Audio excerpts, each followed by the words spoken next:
नमस्कार स्टूडेंट्स, स्वागत है आप सभी का पीयू द ऑक्सफोर्ड के लर्निंग प्लेटफॉर्म पे। तो पटना वीमेंस कॉलेज का एप्लीकेशन फॉर्म आ गया है और उसी संबंध में स्टूडेंट को ये समस्या आ रहा था। ज़्यादातर क्वेश्चन हमने कमेंट सेक्शन में देखा है कि सर मेरा 12th में इतना परसेंटेज है, क्या मेरा एडमिशन हो जाएगा। जो स्टूडेंट्स हैं, गर्ल्स स्टूडेंट खास करके वीमेंस कॉलेज के लिए जो अप्लाई किए हैं, उन्होंने ये क्वेश्चन वो बार बार पूछ रहे थे कि 12th में इतना परसेंटेज है। तो उसी को हम लोग डिस्कस करने वाले हैं कि मिनिमम आपको कितना परसेंटेज रिक्वायर है। और वो परसेंटेज सिर्फ ये 12th का एग्रीगेट ही नहीं, कुछ कुछ पार्टिकुलर सब्जेक्ट है। जैसे आप इकोनॉमिक्स करना चाहते हैं, पटना वीमेंस कॉलेज से इकोनॉमिक्स में ग्रेजुएशन करना चाहते हैं, तो आपका मैथमेटिक्स होना जरूरी है। आपका 12th में मैथमेटिक्स होना बहुत ही ज़रूरी है। तो इसी को हम लोग डिस्कस करने वाले हैं। आपको हर एक सब्जेक्ट, या तो आप रेगुलर के स्टूडेंट हो, बीए बीएससी बीकॉम, या फिर vocational BBA BCA BMC, functional English तो खैर वहाँ नहीं है, फंक्शनल इंग्लिश पटना यूनिवर्सिटी में है। यहाँ देखिए, advertising and marketing management BCA हो गया, फिर communicative English and media studies हो गया, फिर बैचलर ऑफ मास कम्युनिकेशन हो गया। इन सारे सब्जेक्ट को हम लोग डिस्कस करने वाले हैं। तो चैनल पर नए हैं, चैनल को सब्सक्राइब कर लीजिए। और अगर आप पीडब्ल्यूसी एंट्रेंस एग्जाम के लिए प्रिपरेशन करना चाहते हैं तो आप हमारे कोर्सेज के साथ जुड़ सकते हैं। आपको हर एक सब्जेक्ट के लिए है जो तैयारी करवाई जाएगी।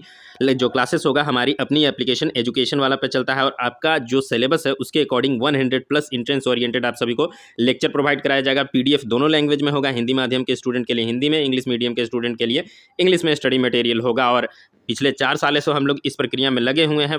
बहुत सारे स्टूडेंट हैं जो हमारे पटना वीमेंस कॉलेज और पटना विश्वविद्यालय के विभिन्न कॉलेजेस में पढ़ रहे हैं, जो आपको स्क्रीन पे दिख भी रहा होगा। चलिए स्टार्ट करते हैं। तो कोर्सेज से जुड़ने के लिए नीचे दिए गए व्हाट्सअप नंबर पे आपको बस मैसेज करना है, बाकी सारे डिटेल आपको वहाँ प्रोवाइड हो जाएगा।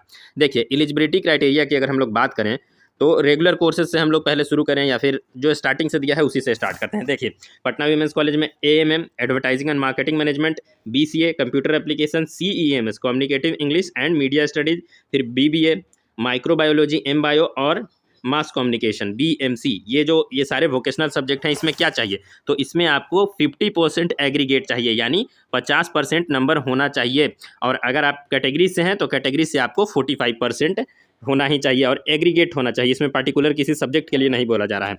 आगे चलिए, मैं सब्जेक्ट वाला भी आपको दिखाता हूँ। देखिए, अब आ जाते हैं हम लोग ये बीए और बीएससी के लिए। ठीक है, बीए और बीएससी के लिए क्या है, तो इसमें भी आपका 45% मार्क्स होना चाहिए रिकॉग्नाइज्ड बोर्ड से, यानी बिहार बोर्ड हो गया, उसके बाद सीबीएसई होगा, इस टाइप के बोर्ड से। देखिए, 45% marks in aggregate only those candidate who have passed mathematics. अगर आपके +2 लेवल में मैथमेटिक्स है तभी आप इकोनॉमिक्स कोर सब्जेक्ट में रख सकते हैं, यानी इकोनॉमिक्स ऑनर्स रख सकते हैं। यही मैं आप सभी को बता रहा था। वहीं अगर हम बीएससी में बात करें तो बीएससी में भी कुछ कुछ पार्टिकुलर सब्जेक्ट, जैसे स्टैटिक्स में, स्टेट में है जो मैथमेटिक्स में 45% खोजता है। खैर, पीडब्ल्यूसी में नहीं खोज रहा है, क्योंकि पीडब्ल्यूसी में अगर खोजता तो यहाँ पे पहले ही लिख देता। तो ये हो गया।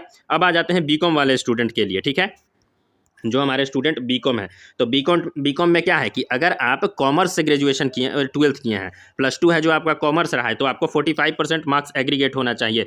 पटना यूनिवर्सिटी में अकाउंट्स में 45% खोजता है कि अकाउंट्स में भी होना चाहिए। तो पीयू का खैर मैं एक और वीडियो बना दूंगा जिसमें पीयू का एलिजिबिलिटी क्राइटेरिया बता दूंगा। अभी पटना यूनिवर्सिटी का फॉर्म नहीं आया है, पीडब्ल्यूसी का आया हुआ है, तो उसी के लिए मैंने सोचा, स्टूडेंट के द्वारा पूछा भी जा रहा था इसलिए बता दिया गया। देखिए, कॉमर्स प्रोफेशनल की हम लोग बात करें, और वहीं अगर आप देखिए बिहार किसी भी गवर्नमेंट बोर्ड से आप आर्ट्स या फिर साइंस के स्टूडेंट हैं और करना चाहते हैं बीकॉम, तब आपको 50% चाहिए। ठीक है, या अगर आपने कॉमर्स से 11-12 किया है तब 45 ही, लेकिन अगर आप आर्ट्स या साइंस के हैं तब आपको 50% मिनिमम चाहिए ही चाहिए। एक और इंपॉर्टेंट सूचना है, बहुत इंपॉर्टेंट है, कि कंपार्टमेंट लगा हुआ है अगर आपका, या फिर फेल है, तो अगर फेल हो गए हैं फिर दोबारा एग्जाम दिए और कंपार्टमेंट के स्टूडेंट है, तब आपको कंसिडर नहीं किया जाएगा 2023 के एंट्रेंस एग्जाम के लिए। ठीक है, 2023 में आप नहीं दे सकते हैं। तो कंपार्टमेंट वाले या फिर fail student Patna women's college में 2023 में एडमिशन ले ही नहीं सकते हैं। तो यही एलिजिबिलिटी क्राइटेरिया था। जो भी स्टूडेंट पूछ रहे थे कि 12th में इतना है उतना है, तो उनको अच्छे से समझ में आ गया होगा। कोई भी डाउट हो तो कमेंट सेक्शन में बताइए, उसके रिगार्डिंग वीडियो बना दिया जाएगा। बाकी कोर्स से जुड़ना चाहते हैं तो व्हाट्सएप पर संपर्क कीजिए, चैनल को सब्सक्राइब कर लीजिए ताकि अपडेट मिलते रहे आप सभी को। धन्यवाद।